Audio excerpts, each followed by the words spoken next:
Film level डरावनी कहानी, शापित हवेली की अंजुरी।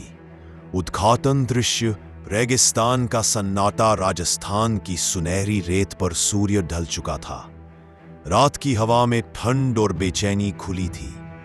गांव धौलपुर के बाहर एक पुरानी विशाल हवेली खड़ी थी। टूटी खिड़कियां, जर्जर दीवारें और अंदर ऐसा सन्नाटा जैसे सदियों से कोई सांस भी न ली हो। गांव में मान्यता थी, हवेली में काली अंजुरी रहती है। जो भी अंदर गया वो वापस नहीं आया। लेकिन यह सिर्फ कहानी नहीं थी, यह एक सच था जिसे लोग बोलने से भी डरते थे। नया परिवार और पुराना डर। शहर से एक परिवार गांव में आया। अजय सिंह, उसकी पत्नी नेहा और 14 साल की बेटी अन्वी। अजय एक डॉक्यूमेंट्री फिल्म मेकर था जो पुराने ऐतिहासिक स्थानों की सच्चाई दिखाता था। उसे सुनने में आया था कि काली अंजुरी की हवेली में बहुत रहस्य छिपा है। अजय ने कहा, डरने की जरूरत नहीं, ये सब अंधविश्वास है, मैं सच सामने लाऊंगा। पर गांव वाले उसे मना करते रहे। साहब, हवेली में कोई आदमी नहीं जाता, वहां वो रहती है। अजय हंस दिया। ये उसकी सबसे बड़ी गलती थी। पहली रात का सामना, हवेली के पास कैमरे, माइक, लाइट सब तैयार था। रात के 12 बजते ही अचानक ठंडी हवा चली। टॉर्च अपने आप झपकने लगी। कुत्ते जोर जोर से भौंकने लगे, जैसे किसी अदृश्य चीज को देख रहे हो। अजय ने कैमरा अंदर किया। हवेली के दरवाजे खुले और अंधेरे में एक लंबा कमरा दिखाई दिया। जैसे ही कैमरा आगे बढ़ा, लेंस में हल्की सी चूड़ी की झनकार रिकॉर्ड हुई। टीम के एक लड़के ने कहा, दूर कोई औरत है क्या? अजय ने वीडियो चेक किया। फ्रेम के बिल्कुल पीछे एक सफेद धुंधली परछाई खड़ी थी। उसके बाल खुले, शरीर झुका हुआ और चेहरा बिल्कुल दिखाई नहीं दे रहा। टीम डर गई, लेकिन अजय बोला, जैसे भी हो आज रात इसका सच रिकॉर्ड करेंगे। उन्हें पता नहीं था, काली अंजुरी उन्हें देख रही थी।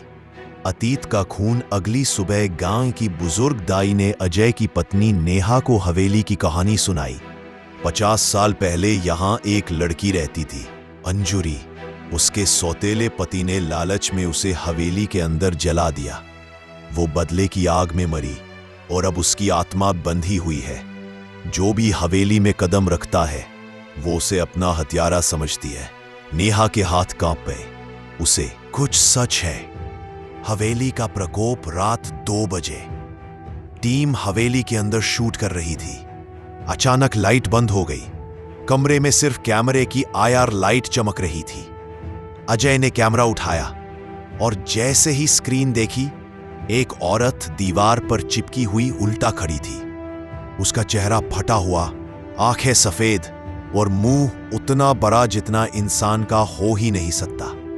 टीम चीख पड़ी। वो औरत धीरे धीरे दीवार से नीचे उतरी। अंजुरी, काली अंजुरी। उसकी बांगड़ियां बज रही थी, थक थक। अजय को लगा वो किसी को खोज रही है और अचानक उसने अजय की तरफ देखा।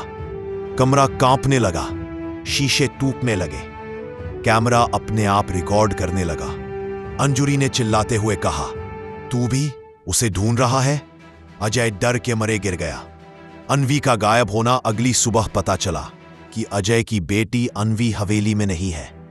दीवार पर खून से लिखा था, जिसका कोई नहीं उसे अंजुरी ले जाती है। अजय दीवाना सा हवेली में दौड़ा। हर कमरा, हर कोना, कोई निशान नहीं। फिर एक आवाज आई, रोने की आवाज। अंजुरी कहीं पास थी और वहां अन्वी की चूड़ी मिली, मिट्टी में धमसी हुई। अंतिम टकराव। अजय ने हवेली के तहखाने का दरवाजा खोला। अंदर धुआं, राख और बीच में अन्वी बेहोश पड़ी। उसके ठीक पास अंजुरी खड़ी थी। उसका चेहरा जला हुआ, आंखों से खून बहता हुआ। अंजुरी चीखी, जिसे दुनिया ने जलाया वो दुनिया से एक यादगार मांगती है, तुम्हारी बेटी मेरी होगी। अजय ने कांपती आवाज में कहा, अगर तुम्हारे साथ गलत हुआ है तो मैं तुम्हें न्याय दिलाऊंगा, पर मेरी बेटी को छोड़ दो। अंजुरी का चेहरा नरम हुआ। पहली बार उसकी आंखों में इंसानी आंसू चमके। क्या तुम सच में मेरा दर्द समझते हो? अजय ने सिर झुका दिया।